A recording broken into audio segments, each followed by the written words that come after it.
The Conservative Party of Canada is less than a month away from choosing a new leader to replace Stephen Harper. It's been quite the marathon to get to the May 27th decision day. Amazingly, 14 candidates jumped into the race. Only one has dropped out, and that's a story we surely must pursue. John Mykytyshyn occasionally visits us here at TVO to analyze Conservative Party politics. He's president of the Bradgate Research Group, one of Premier Mike Harris's original Common Sense Revolutionaries, and we welcome him back to these parts. Nice to see you again, John. Pleasure to be here. Let us do what we always do off the top here, confirming, are you working for any of the campaigns running for Tory leader? Nobody. Okay, good to know. Some leadership contests are quite thrilling and others are snooze fests. Where would you put this one? I would say they're all snooze fests unless you're working for any campaign, or you've bought a membership and everybody else has that list, in which case, as is the situation now, you get 14 or 15 emails a day, you get anonymous phone calls from different research organizations trying to find out what your supporter inclinations are, that kind of thing. But for the general public, you could ask 5 people walking down the street, and I'm sure all 5 would say, huh? That's what I wonder. I'm sure Conservatives are engaged on this, but do you think it has not sort of translated into interest among the general population? It was with Kevin. When he was considering, and then it was a great hoopla, and it was great interest and great excitement, and frankly, he woke up a lot of the Conservative base that was interested in joining, and many thousands did, as well as new people. And then now the question is, have they gone back to sleep, or will they or won't they participate in the actual vote? For example, the day he announced he was withdrawing, it was the day of the Toronto debate, and that was a sold-out event. So an event that you actually had to pay an extra $25 out of your own pocket to go to, and the room was half empty. So a lot of people lost interest when Kevin O'Leary dropped out. Lost interest, disappointed, betrayed, felt used. A variety of feelings I'm sure everybody went through, and the question is, now that they've got, including that morning I got my ballot, what are those people doing with them? For example, if I was a real keener, and this was my first leadership, and I joined for O'Leary, I might have gotten my mail at 10 o'clock, filled out the ballot, walked it over to my post office box a block away, and that vote could be waiting to be counted on the day of the process is done on the 27th. I mean, the fact that he's dropped out doesn't really matter. His name's still on the ballot, and people technically can still vote for him. His name is on the ballot, and worse than that, there's no mechanism under the rules of removing him. So unless they do something extraordinary, his ballots will be counted, and the question becomes, 14 people on the ballot, where will he end not being in the race for the final month? John, is this the craziest thing in the world that a guy who's not even running could actually win this thing? That's not going to happen. He couldn't win, but it'll be interesting to see how many people he finishes ahead of. Okay, let's help me understand this. Did you see his departure from the race coming? No, and I think it was a mistake from almost every single level.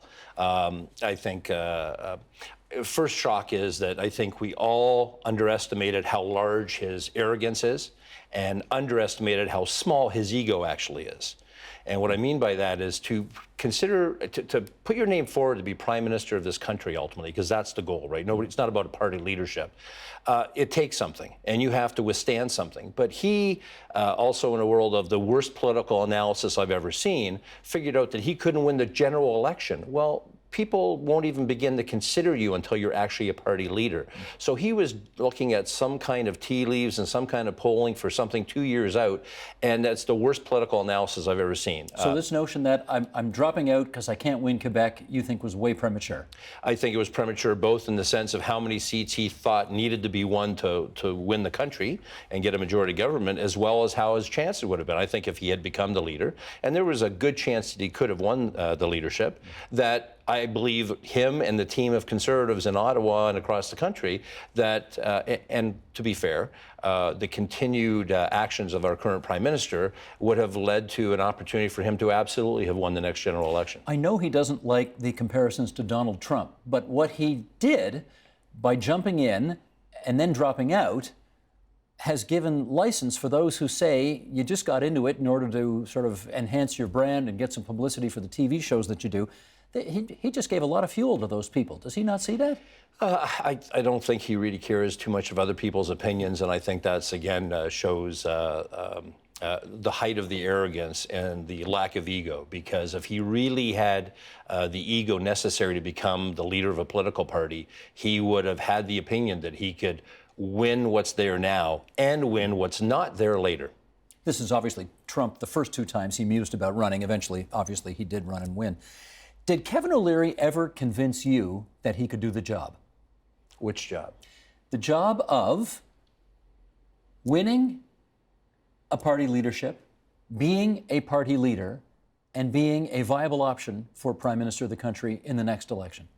Okay, so to win the leadership, yes, I thought that was absolutely within reach. I think he was one of the, when the time he was in, I thought he was one of the top 2, himself and Maxine.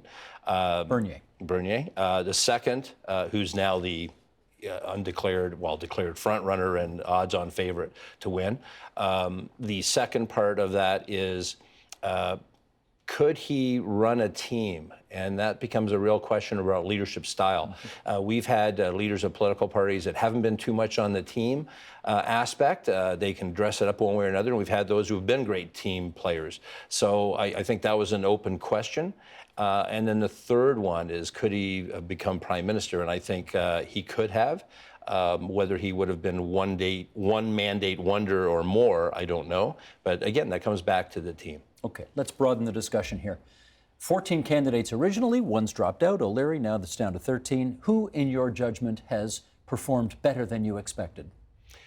Better than expected. Wow.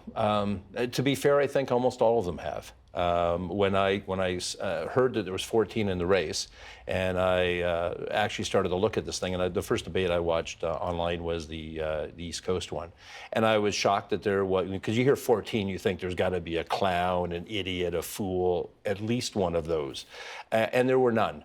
All the candidates running for the leadership are all good, solid people with good policy positions. Now, that doesn't mean for a moment that anybody, that they're all going to get 10% and they ought to be on the ballot, because mathematically that would be impossible. And it says something about why they're still in. I think there's some work to be done by the party figuring out some kind of mechanism to not have 14 people ever be on a ballot again. Well, the expectation was half of them would drop out by now, but they never did. There's no reason to. There's no penalty for staying in. And why would you give up your speech at the convention? Why would you give up the platform at all the debates? And they all have. I mean, I went to the Toronto debate. Every single one of them has major policy points they're trying to make. They have a position, they have some beliefs, and they have the opportunity, because they got $100,000 from themselves and friends, to be able to put it in and have this opportunity. At what point, though, do they not get nervous about being embarrassed? Because there may be 13 candidates, well, there will be 14 candidates on the ballot, because O'Leary's still going to be on it. But I think you can only vote for 10, right? So some of these folks aren't going to get any votes at all. No, they'll still get. You can only have 10 choices ultimately, but the reality is they'll all get some votes. So the reality to be fair, half the field has already written, by being in this contest, the first line of their obituary, right? They will have been a leadership candidate for the Conservative Party of Canada. That will be their greatest claim to fame for half of them. The other half, though, the ones that are serious, we're far from done. Like I say, this thing now, there should be now a prohibited favorite, but that now gets tested by the dynamics of what's happening in the month ahead. Okay, I asked you first who exceeded expectations, and you said pretty much all of them have. But let's follow that up. Who hasn't met your expectations, or if you like, who's underperformed? Underperformed? Again, difficult to say, but I would think that there's, for each one of them, they've lacked something. So I think you can actually say for each one of them, they failed to connect for something. Each one of them has had a test that they've failed. That Maxine has been except for the few moments that O'Leary was a candidate, he has been the front runner. He's raised the most money. He's got the automatic gimme of all those votes coming out of Quebec that nobody will be able to dominate except for him.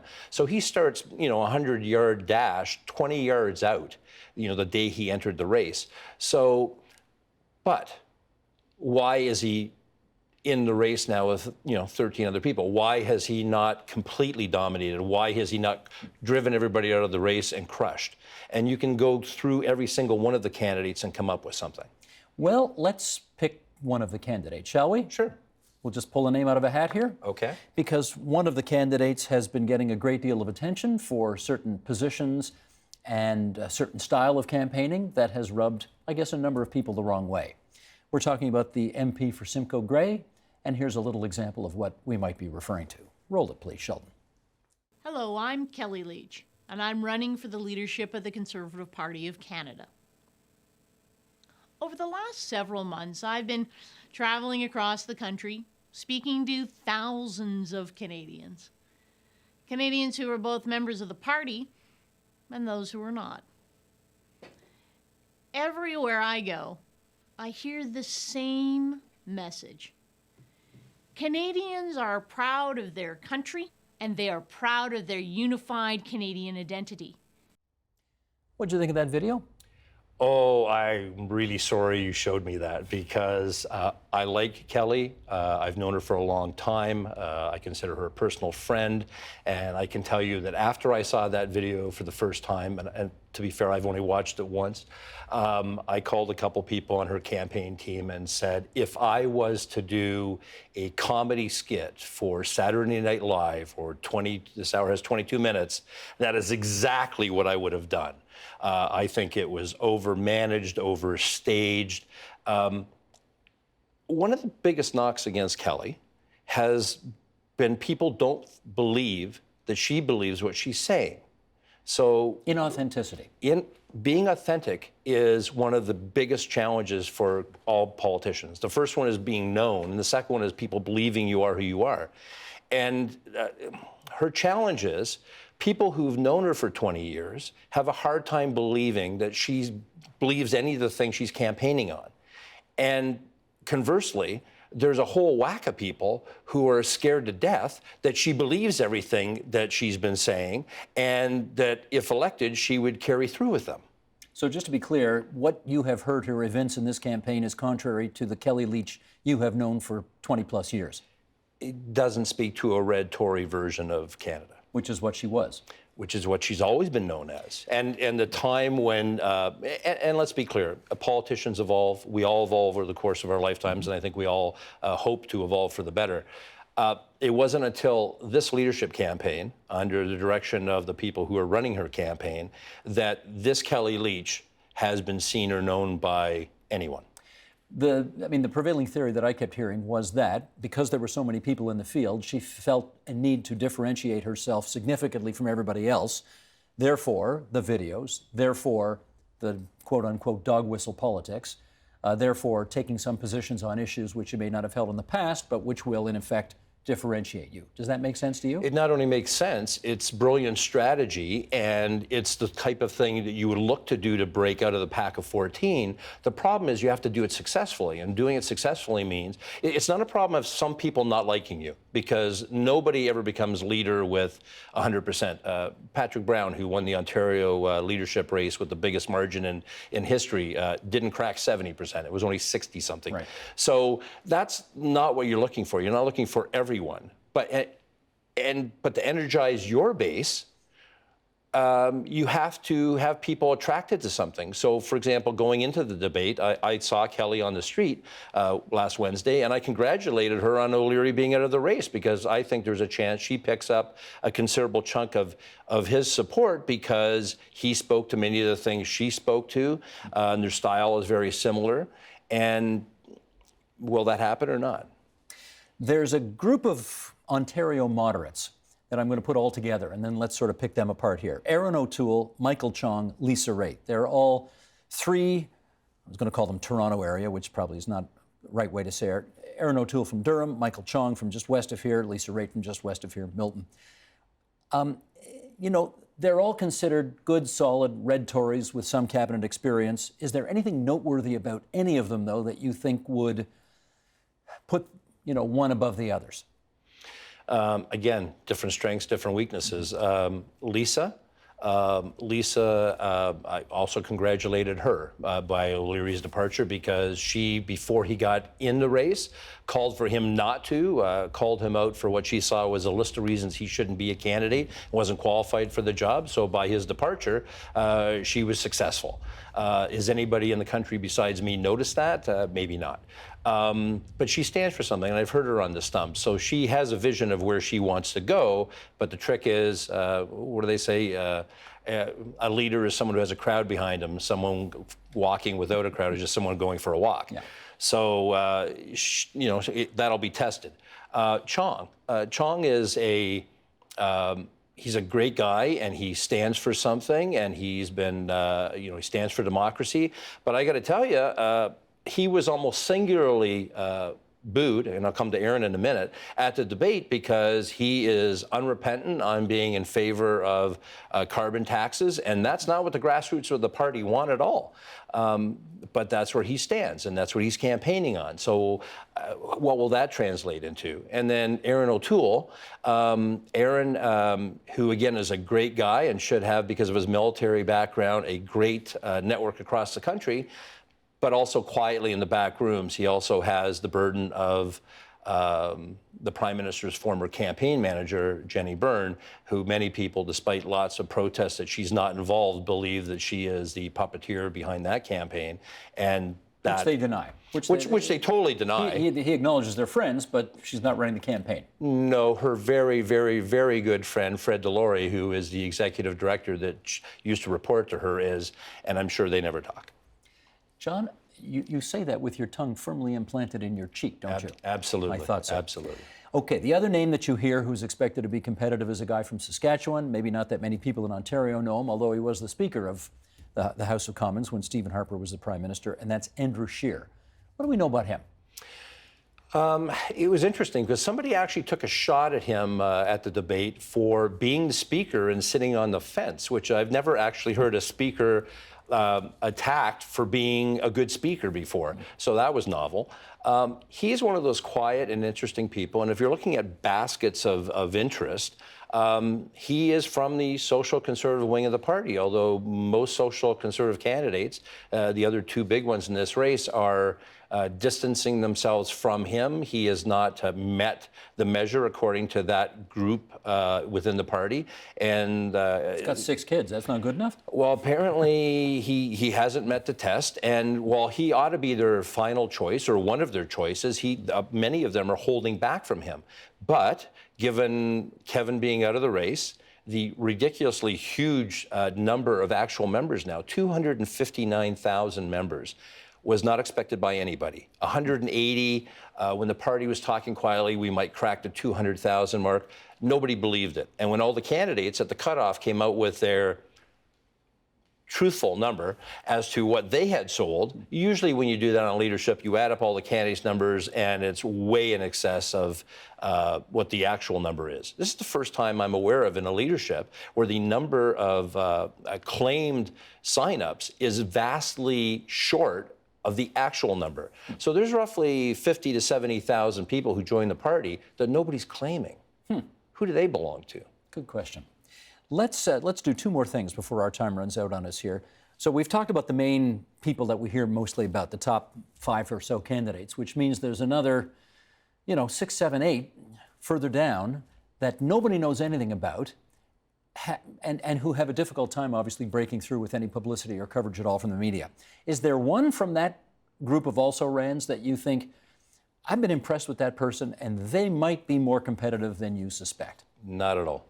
So you don't want to spend any time on any of them because there's no there. No. The really fascinating dynamic now is it comes down to the front runners, right? So it's Bernier, Leitch, Scheer. Scheer's people are absolutely telling everybody that they're in a position to win. And then I think Lisa, those are the top 4. And when you go to the 5th, when we talked in December, I was a lot clearer on that. But the pack is really both the membership number, O'Leary dropping out, and things being so quiet on the bottom half of the ticket, if you will. That 5th spot is really open for almost anybody. But at the end of the day, who can win? And that's a much shorter list. And now we go to the process, which is That's what I want to finish up on. Go because this is not a delegated convention. No. This is a convention with very different rules, which you know well because you sort of helped write these rules when you were. Mike Harris got elected with these rules. They're using fundamentally the system that we created back for Harris. Exactly. One member, one vote. This is 27 years ago already. So it's one member, one vote, but not exactly. Right. So explain how your process is going to work. So members in every riding have been mailed a ballot. So that's the first wild variable. And I'll come back to that if I can. So we start with every riding, regardless of how many members. So there may be a riding that has 200 members and another riding that has 2,000. And the reality is they are treated the same under the party constitution. Both ridings are worth 100 points. 100 points. So our version of an electoral college. So 338 ridings times 100 points. Now, where Maxime Bernier is doing extremely well is he really is the only candidate, with due respect to the other gentleman. The reality is he is the dominant candidate from Quebec, 80 plus seats up for grabs. He is going to get 2/3, if not more, of the vote from those. And if he's still on the final ballot, they'll never move anywhere. So let's understand this. If, let's say there's 100 voters in one riding in Quebec. Yep. And let's say Bernier gets 80 of 100 voters. Let's say there's another riding in Alberta that's got 1,000 voters. Yep. And Andrew Scheer gets 800 of those 1,000 voters. They both get the same number of points. Same number of points. So the person who eventually wins this thing, in the grand scheme of things, could receive many, many, many fewer votes than the person who comes second. Right. So if you think back to all the hand-wringing by the Democrats in the U.S. presidential over the popular vote, which was another way of saying Hollywood wasn't listened to, California wasn't listened to, because of the popular vote, because there's tens of millions of people in California. But under their system, their electoral college, it was only worth a certain number of electoral college points. Now, in our system, every riding, the smallest one in the country, based on membership, and the largest. Now, it comes into, two other factors come into. So now this last month of the campaign, how do you reach out and talk to voters and make a difference? Well, if you know that the majority of the Quebec, let me say it differently, the list of the 100 smallest ridings, that list is dominated by Quebec ridings. And Bernier dominates Quebec. And he dominates So that's those. his big advantage. And he has a lock. So he has a lock on those, and everybody else starts 20 yards back trying to pass him. So two things we got to figure out. The first thing is this 100 points per riding. It doesn't matter how many members in the riding. So that's thing one. Thing two is, if you need 33,800 points in total up for grabs, so you need half of that plus one, so about 17,000, let's say roughly. You probably know the number off the top of your head. No? Okay. Well, it's about 16,900, whatever. No one's going to get 50% plus one on the first ballot. Seems unlikely. So we're going to second ballots, but you don't actually have to vote a second time, right? Because, it's a preferential ballot? Because we're using a preferential ballot. Explain that. So we've all been mailed ballots. I received mine last Wednesday, and I have not yet filled it out. But we all get to choose as many, up to 10 choices in order that we want to support them. So if my first choice does not make it on the first ballot, is the low person, then they will take my ballot, look at the second choice, and they will be distributed among the remaining candidates. So the preferential ballot over time gets you down to whoever has the 50% plus one under the electoral college system. Now, what's really crazy is what's turnout going to be? So given they've gone to a mail-in ballot rather than having people go and be dragged out on election day, the vast number of ridings in this country are subject to the great job that Canada Post does every day. So when is the last time somebody in Vancouver puts their envelope in the mailbox to guarantee it arrives by the Friday before the actual tally? Which is the 26th of May. Right. As opposed to somebody in Mississauga who could probably drop it in the box at Mainway and get it there the next day, or show up to, I think there's roughly 18 voting locations across the country that you could take your ballot. If I was going to be in Vancouver, I believe there's a voting location there, I could take my ballot there. If I was in Vancouver and I forgot my ballot, I'm out of luck. Okay, two last things. Who are you voting for? Not sure yet. Really? Yeah. Okay. Second question, final question. Who's going to win? Should be Maxine. His to lose. It's his to lose, absolutely. Because of all the built-in advantages we've talked about. Because all the built-in advantages and because his people are going to be there. Now, having said that, I think the turnout is going to be 40%. So you take all these wonderful numbers that show him as the front runner, Scheer doing well, a couple other good people close, and then you divide that number by 40%, anything can happen. So that's 250,000 people, roughly, more than 250,000 people who have the right to vote, and you think only 40% actually will? I think there's going to be a couple interesting things. I think less than 40% of the ballots will actually be there on Election Day. I would love to know what the number is going to be, how many pieces of mail arrive in the week after the vote and where they came from, which will never be told by the party, and what kind of ground game. So this is where you come down to, again, the list of 14 candidates, the top 4 or 5 campaigns. This is where Scheer has an organization, Trost has an organization, Bernier has an organization, Leitch has an organization. If I call somebody from one of those campaigns and I say, I have a ballot, but I can't make it in on Tuesday, 4 days before the vote, someone will be willing to come pick it up and drive it into the central voting location in Toronto, and that ballot will count. The same thing can be said for other of the 18 locations. So whoever has the best ground game could go from a loser to a winner in the last 24 hours. Politics is simple business. Sign them up, get them out. That's the rule. That's it. John, good to see you again. Thanks for this. Pleasure. Help TVO create a better world through the power of learning. Visit TVO.org and make a tax-deductible donation today.